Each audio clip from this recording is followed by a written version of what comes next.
wabarakatuh. Assalamualaikum warahmatullahi wabarakatuh. Waalaikumsalam warahmatullahi Waalaikumsalam wabarakatuh. warahmatullahi wabarakatuh. Oke, selamat siang ya, kan siang menjelang sore.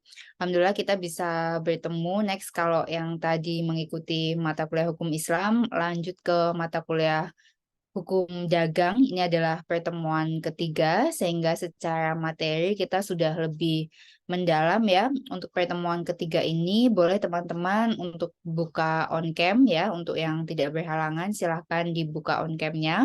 Untuk pertemuan ketiga ini, kita akan membahas mengenai sumber hukum dagang dan hubungan antara hukum dagang dengan hukum perdata. Sebetulnya sebelumnya di mata kuliah kedua sudah dibahas sedikit, tapi secara lebih detail kita akan bahas di perkuliahan kali ini. Next.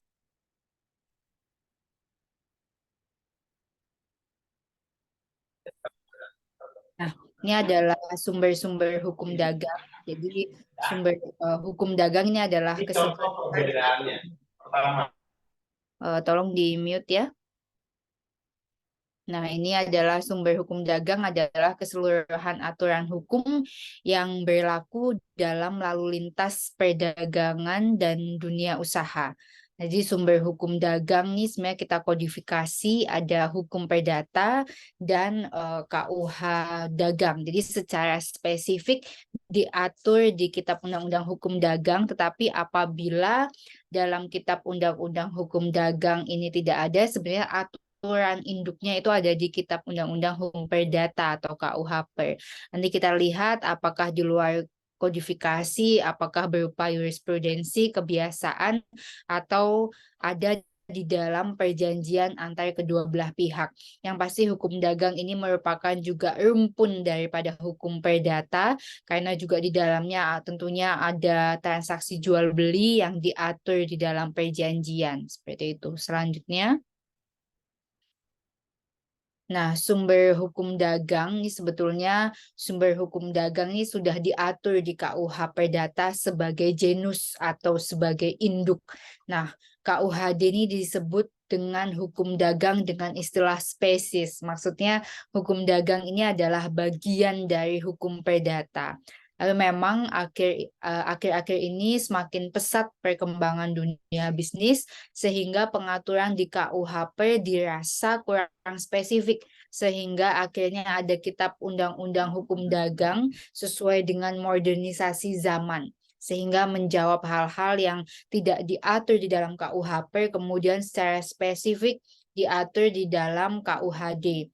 Nah, selanjutnya peraturan yang memuat aturan hukum dagang dan bisnis dituangkan dalam peraturan-peraturan bagian dari hukum bisnis yang juga nanti teman-teman bisa lihat turunannya tidak hanya hukum dagang, tapi bisa mungkin melihat SEMA Mahkamah Agung, melihat peraturan pemerintah, selayaknya juga hukum-hukum lain, rumpun hukum pidana, di mana genusnya adalah hukum pidana, kemudian nanti ada tentang cyber law, tentang kejahatan-kejahatan lain yang juga diatur dalam kitab-kitab lain atau dalam peraturan pemerintah turunannya. Ini sama juga dengan hukum perdata dan hukum dagang.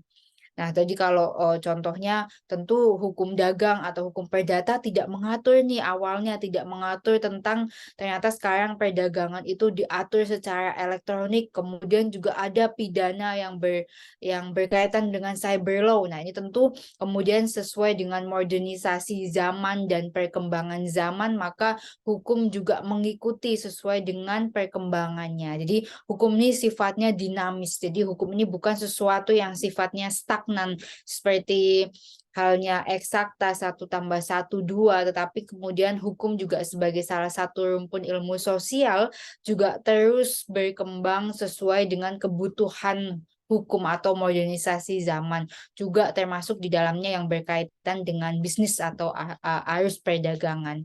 Oke, selanjutnya. Nah, kalau kita melihat kodifikasi sumber hukum dagang, ini ada KUH PER dan KUHD. Sebelah kiri saya adalah KUH PER dan sebelah kanan saya adalah KUHD.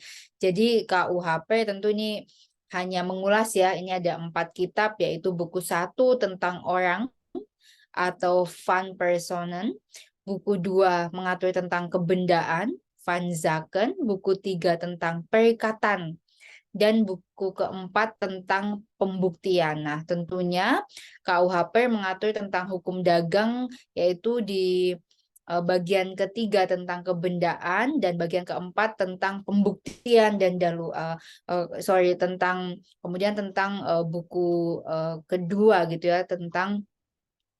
Nah, ini nanti kita bisa lihat seperti apa. Oh, jadi kalau tentang hukum dagang, tentang di KUHP ada di buku 3 dan buku 2. Nah, kemudian secara spesifik lagi di KUHD ini diatur. Teman-teman jangan lupa udah semester berapa nanti kalau ditanya KUHP ini terdiri dari berapa buku. Wah, nanti bingung ini memalukan nih kalau masih bingung ya. Jadi ini juga sedikit mereview ulang gitu ya.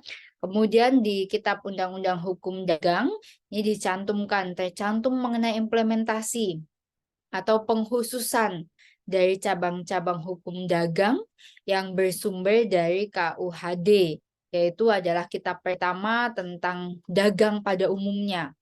Jadi nanti di klasifikasi tuh teman-teman nanti harus beli ya KUHD, Kitab Undang-Undang Hukum Dagang, nggak mahal, itu bisa dibeli di Tokopedia, di Shopee. Nanti once kalau kita ketemu teman-teman udah harus bawa KUHD-nya ya.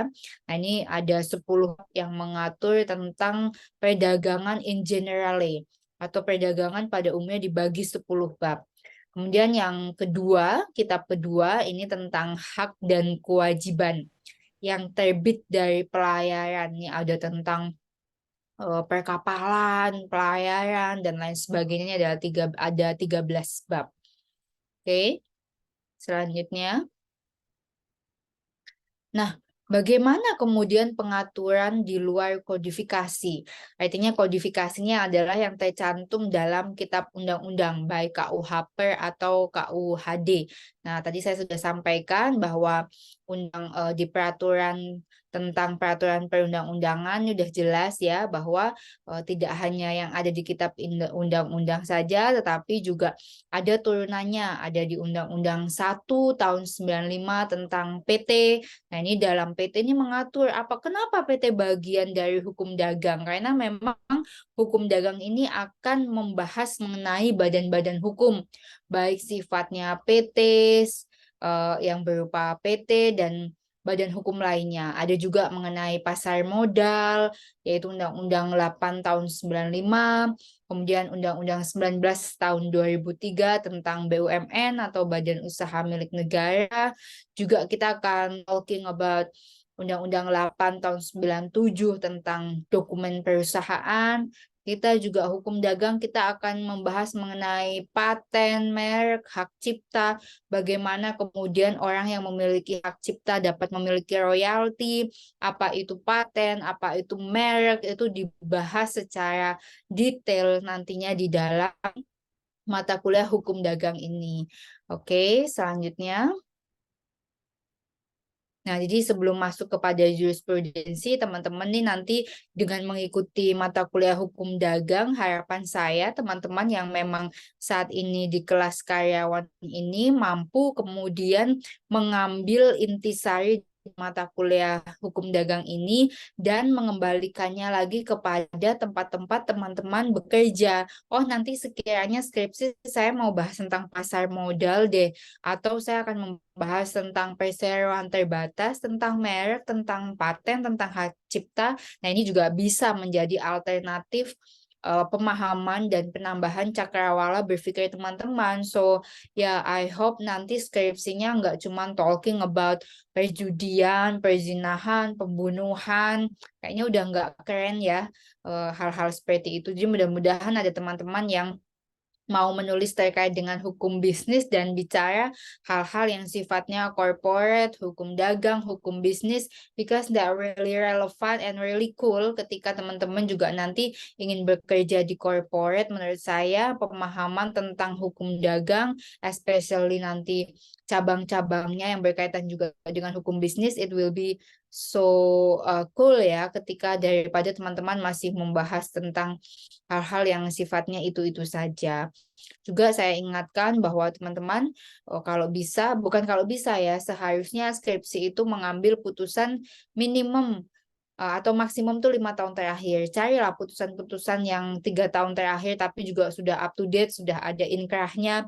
Nah itu akan menjadi isu yang hangat. Jangan sampai putusan tahun 2005, 2009 masih dibahas, itu udah very out of date. Karena tadi saya sampaikan hukum juga sifatnya modernisasi zaman. Artinya hukum itu mengikuti perkembangan. Jadi kalau dulu belum ada skema Ponzi, belum ada robotik yang bisa menghasilkan uang. Nah, sekarang udah transaksionalnya tuh udah beda lagi gitu ya. Digitalisasi itu sekarang sudah sangat mendunia sehingga banyak sekali kejahatan-kejahatan yang sifatnya perdata maupun pidana yang ditimbulkan dari transaksi elektronik. So ya, ini menjadi pemahaman bagi teman-teman untuk memiliki ide untuk menulis skripsi yang lebih keren gitu ya di kemudian.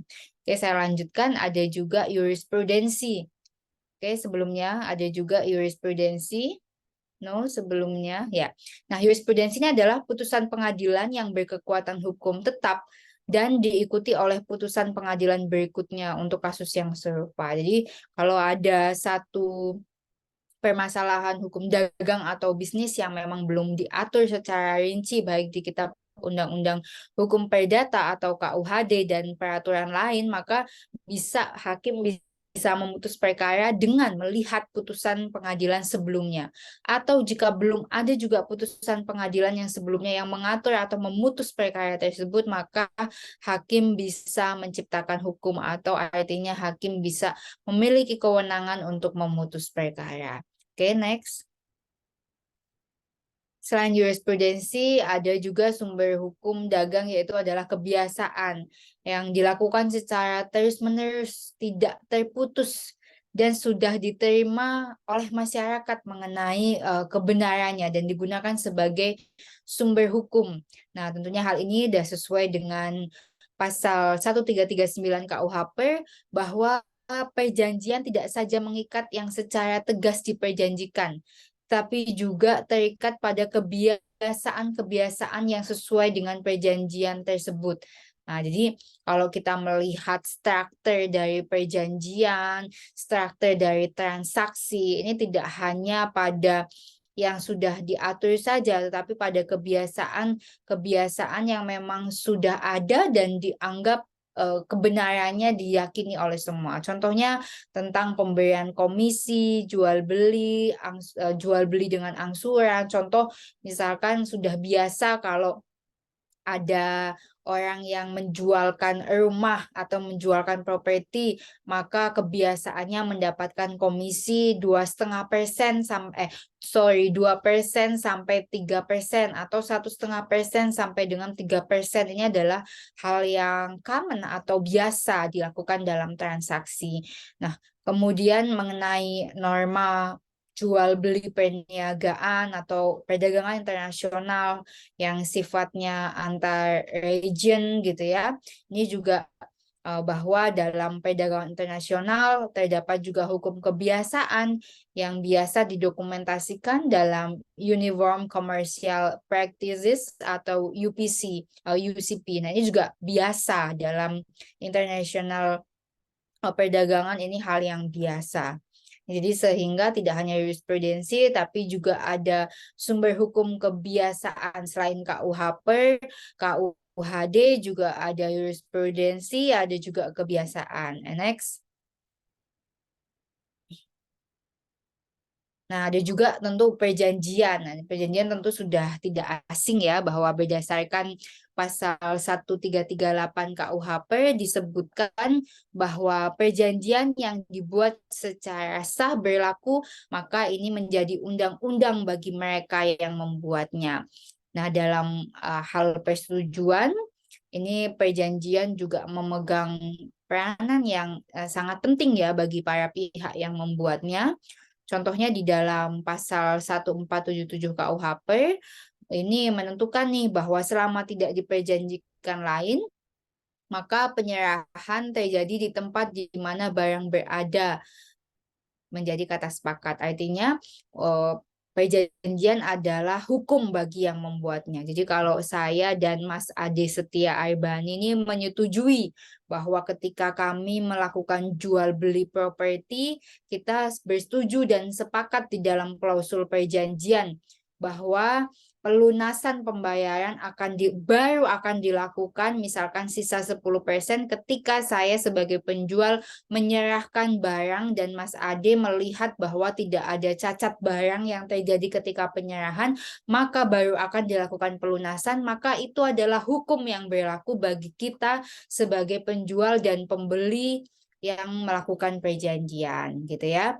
Atau contohnya ada penyerahan barang dengan klausa FOB atau free on board, ini dilakukan setelah dilaksanakan berada di atas kapal. Misalkan hal ini berkaitan dengan tadi KUHD tentang jual beli di perkapalan. Nah, ini kita baru akan ada klausa penyerahan barang free on board pada saat sudah sampai kapal. Nah, ini juga bisa menjadi dasar atau hukum bagi saya dan Mas Ade karena memang sudah kami tuangkan dan sepakati di dalam perjanjian yang kita buat.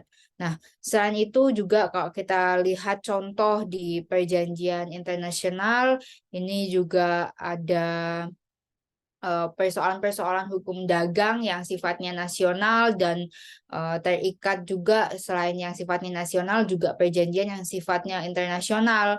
Nah, ini untuk bisa diterima dan memiliki kekuatan hukum yang sama mengikat karena sudah diratifikasi. Jadi kalau saya melakukan perjanjian jual beli barang misalkan dengan Mas Ferdio Pratama yang berada di Belanda sana gitu ya. Lalu bagaimana Bu hukum yang dianut? Nah, kita lihat apakah sama-sama kita sudah meratifikasi satu perjanjian. Nah, nanti kita akan menggunakan kesepakatan perjanjian yang sudah diratifikasi. Maksudnya apa Bu ratifikasi? Jadi ratifikasinya adalah salah satu perjanjian atau hukum dalam perdagangan internasional yang memang sudah diratifikasi dan masing-masing negara ini menyetujui adanya ratifikasi atau penyesuaian hukum terhadap ketentuan hukum yang ada. Seperti itu ya. Selanjutnya, nah, lalu hubungan hukum dagang dan hukum perdata apa, Bu? Nah, ini kita ngulas lagi ya. Tadi dijelaskan bahwa hukum dagang ini adalah hukum yang memang menjadi rumpun atau spesies. Nah, hukum perdata ini adalah genusnya atau induknya, gitu ya. Nah, sehingga hukum perdata merupakan hukum umum. Jadi perdata ini sifatnya masih umum, very generalis. Dan hukum dagang ini sifatnya khusus atau udah lex spesialis. Jadi hal-hal yang tidak diatur secara rinci di dalam KUHP, maka secara khusus dia akan diatur di dalam KUHD. Sehingga keterhubungannya adalah lex specialis derogat legi generalis. Artinya hukum yang sifatnya khusus. Jadi kalau sudah ada di KUHD maka dia didahulukan karena memang sifatnya lebih khusus. Karena ini kita bersifat mengesampingkan hukum yang umum karena lebih spesifik diatur di dalam KUHD. Oke, next. Oke. Ini terakhir bahwa menjadi mahasiswa tidaklah mudah, namun semua bisa dilalui oleh mereka yang semangatnya tak akan goyah. Jadi memang jadi mahasiswa itu nggak mudah, mencari ilmu itu tidak mudah, tetapi akan lebih sulit orang-orang yang tidak memiliki ilmu.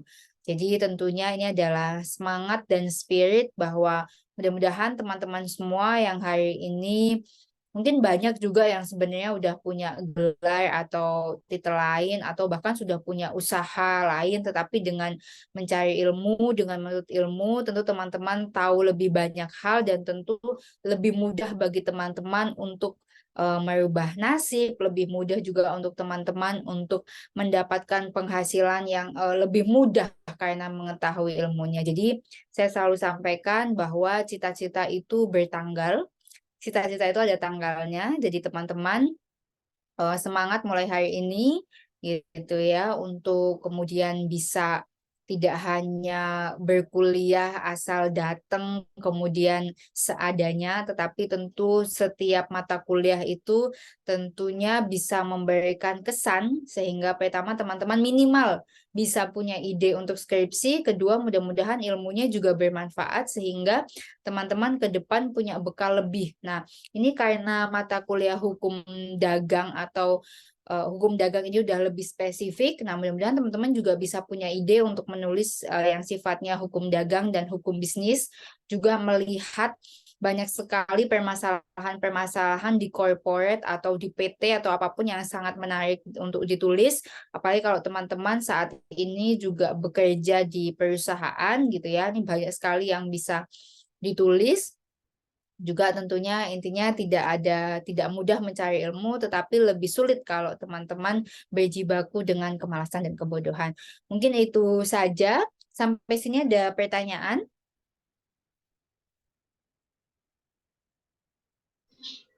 Belum, Bu. Oke, jika tidak ada pertanyaan, please open cam ya. Kita bisa membuka open cam. Nanti teman-teman bisa juga mengakses mata kuliah hari ini di WhatsApp group. Saya sudah mengirimkan materinya. Nanti jangan lupa untuk menuliskan nama dan NPM. Mudah-mudahan 3 minggu ke depan buku panduan sudah bisa diterima sehingga teman-teman bisa membaca lebih detail di dalam buku panduan. Oke, Mas Holik bisa dibantu memberikan aba-aba?